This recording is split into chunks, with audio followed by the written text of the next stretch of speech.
Assalamualaikum warahmatullahi wabarakatuh. Baiklah, di sini kami dari kelompok 4 akan mempresentasikan hasil dari diskusi kami, yaitu mata kuliah Psikologi Pendidikan. Adapun materi yang akan kita bahas pada kesempatan kali ini yaitu tentang konsep belajar.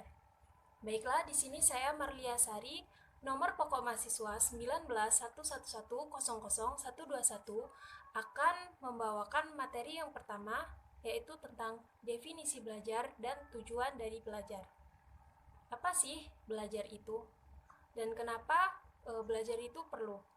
Baiklah, menurut Kamus Besar Bahasa Indonesia, belajar dapat diartikan sebagai suatu proses atau usaha dalam memperoleh ilmu pengetahuan atau kepandaian. Adapun pendapat menurut para ahli, definisi belajar adalah yang pertama itu menurut Scheimer. Menurut Scheimer, definisi dari belajar merupakan sebuah proses adaptasi atau penyesuaian tingkah laku secara agresif. Menurut tokoh kedua yaitu Reber. Di sini Reber mendefinisikan belajar ke dalam dua bentuk definisi. Yang pertama itu adalah belajar merupakan sebuah proses dalam memperoleh sebuah pengetahuan. Sedangkan yang kedua, Reber mendefinisikan belajar sebagai perubahan dalam kemampuan bereaksi yang sifatnya itu relatif. Nah, berdasarkan definisi belajar menurut Kamus Besar Bahasa Indonesia dan penggabungan dari beberapa tokoh, maka dapat disimpulkan bahwasanya pengertian atau definisi dari belajar itu sendiri merupakan sebuah tahapan perubahan seluruh tingkah laku individu yang menetap sebagai hasil dari pengalaman berinteraksi dengan lingkungan serta melibatkan proses kognitif. Baiklah, yang selanjutnya itu adalah tujuan belajar. Dapat dilihat ketika peserta didik itu menunjukkan sebuah keterampilan serta sikap-sikap baru yang telah diharapkan sebelumnya. Maksudnya di sini, tingkah laku yang diharapkan tercapai oleh siswa itu dihasilkan setelah siswa itu mendapatkan sebuah pelajaran di lembaga pendidikan. Menurut Omar Hamalik sendiri, membagi ke dalam 3 komponen tujuan belajar itu sendiri.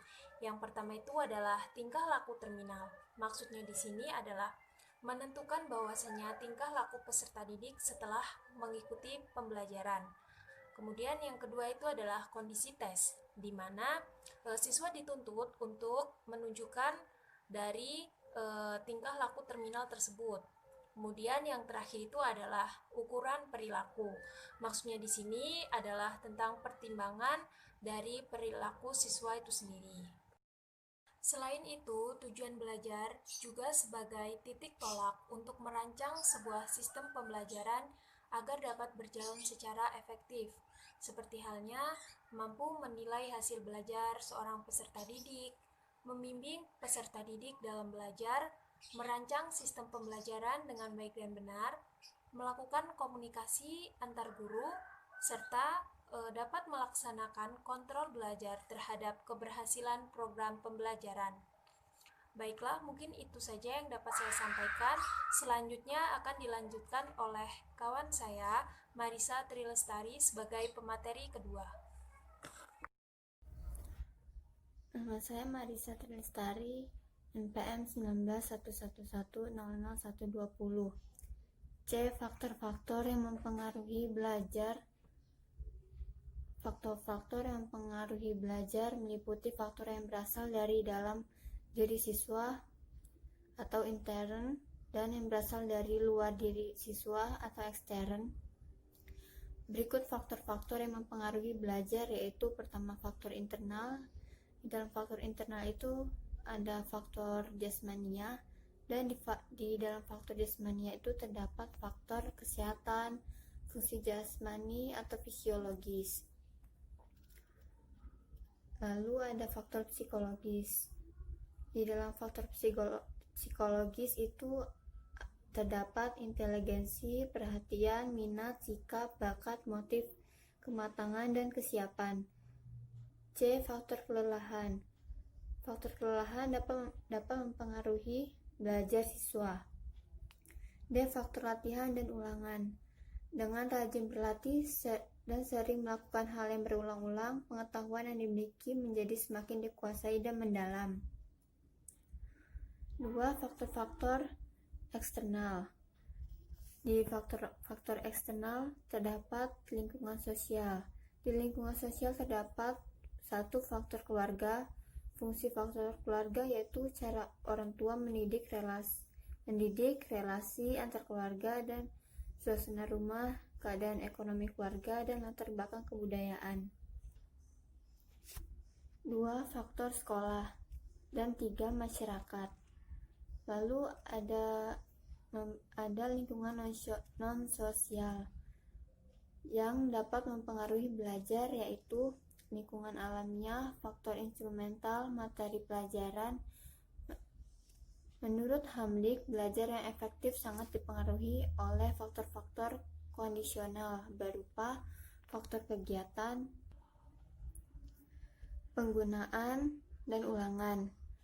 2. Belajar memerlukan latihan. Ketiga, siswa belajar akan lebih berhasil jika siswa merasa berhasil dan mendapat kepuasannya. Keempat, faktor asosiasi besar manfaatnya dalam belajar. 5. Faktor kesiapan belajar. 6. Minat dan usaha. 7. Fisiologis. Dan yang terakhir, faktor inteligensi. Dalam kegiatan pembelajaran, guru harus memperhatikan faktor-faktor yang mempengaruhi belajar siswa, baik internal maupun eksternal, agar tercipta pembelajaran yang sesuai dengan kondisi dan kebutuhan siswa, serta tujuan pembelajaran pun dapat tercapai dengan baik. Saya Diatri Amanda akan melanjutkan materi yang selanjutnya, yaitu proses dan fase belajar.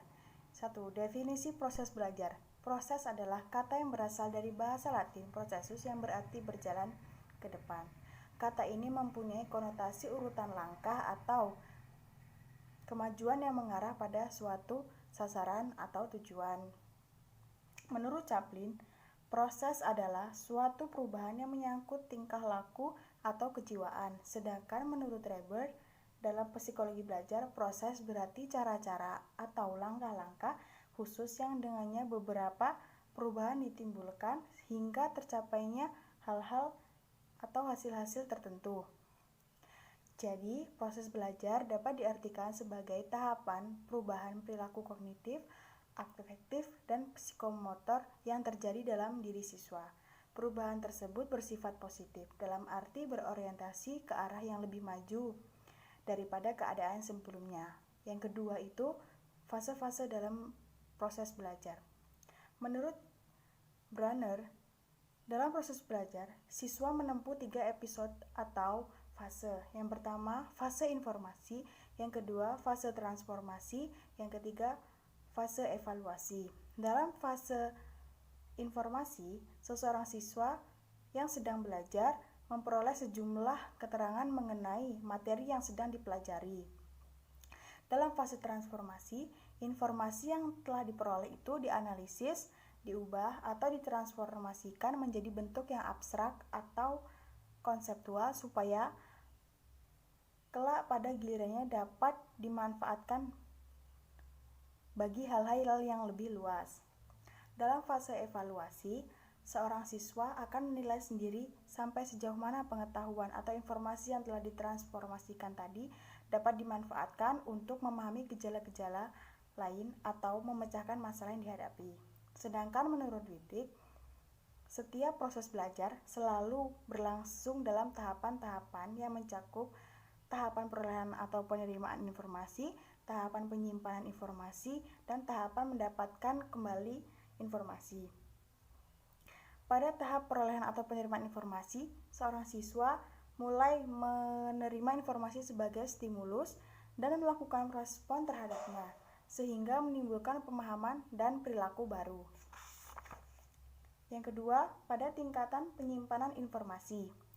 Seorang siswa secara otomatis akan mengalami proses penyimpanan pemahaman dan perilaku baru yang ia peroleh ketika menjalani proses perolehan atau penerimaan informasi.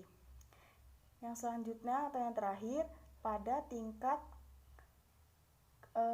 mendapatkan kembali informasi, seorang siswa akan mengaktifkan kembali fungsi-fungsi sistem memorinya. Misalnya ketika ia menjawab pertanyaan atau memecahkan masalah.